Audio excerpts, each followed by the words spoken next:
America was founded by daredevils. People like Evel Knievel and, Andrew Jackson. Speaking of Andrew Jackson, in a life filled with murder, death, and mayhem, Jackson only regretted not killing 2 more people. And that's important because it makes you kind of wonder, who are the kinds of people that Jackson didn't want to kill?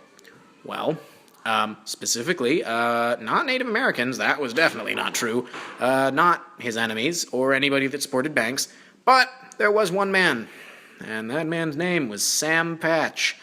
Now, Sam Patch is an interesting footnote in the annals of American history, simply because he became famous for essentially trying to kill himself multiple times. So, you got Sam Patch. Born in 1799, the guy lived through the War of 1812 without making any recognizable mark on history. As a child, he ends up taking a job at some sort of a mill, right? And for entertainment, keep in mind, this is what he does for fun. This is what he does to entertain his friends, is jump off shit. Possibly to his death. Off of friggin' dams, right? And, bridges. But, if there's one thing that good old Sam Patch enjoyed more than possibly faking his own death in front of children, it was ruining other people's lives.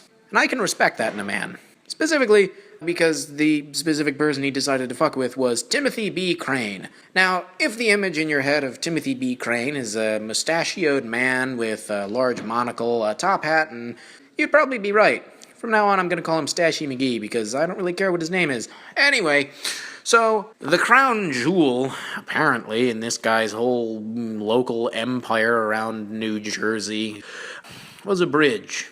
It didn't exist yet, but he was going to make a bridge, and apparently it was going to be a really neat bridge because it involved log rolling. So, new technology at that time. He was planning for this big log bridge or whatever is, holy shit, let's make sure Sam Patch doesn't steal my glory.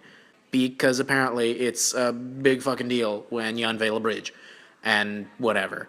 So, what does he do? Well, what any sane man would do. You locked Sam Patch in his basement. And why? Because Sam Patch was consistently and absolutely sloshed out of his tiny little mind. I swear to Christ, this guy was drunk as fuck 24/7. Which, when you kind of look at the history of the era, I think most people were. Really. Especially Sam Patch. Mostly because not only did he somehow break out of the basement where he was chained and locked in, but instead of, going to the fucking police and saying that he'd been kidnapped and placed in his employer's basement, he decides he's gonna go jump off a goddamn bridge. He did. There's more to it than that. He shows up, and they're trying to do the bridge thing, and then friggin' Stashy McGee decides, okay, I guess he's going to do it. And then they unroll the bridge, but oh no, as if God decided to spite Stashy, there's a spotlight upon our brave drunk hero, who then plummets, probably to his death, in this river. Unfortunately, he did not die. He went on to become actually weirdly famous for repeatedly doing things that almost killed him. Not even really brave stuff. Just jumping. Mostly because he was drunk. And he did. He just went around the country doing that. That first one was in 1827.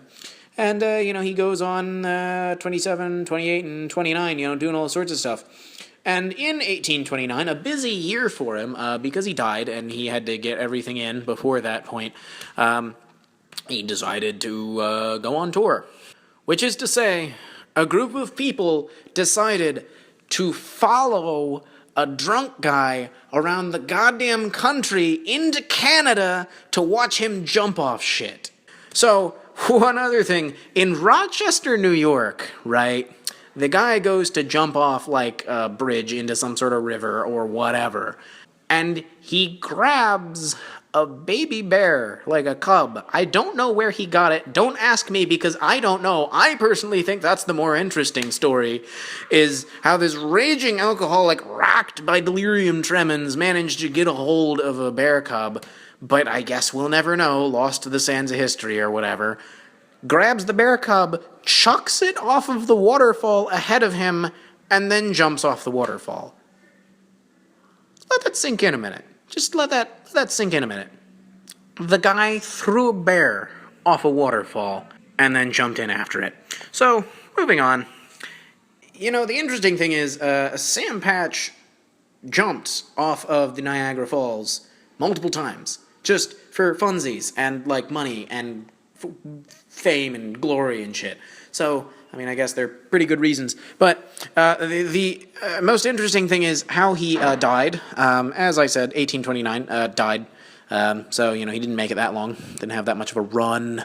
But he goes to jump into the Genesee River in some place I don't care about.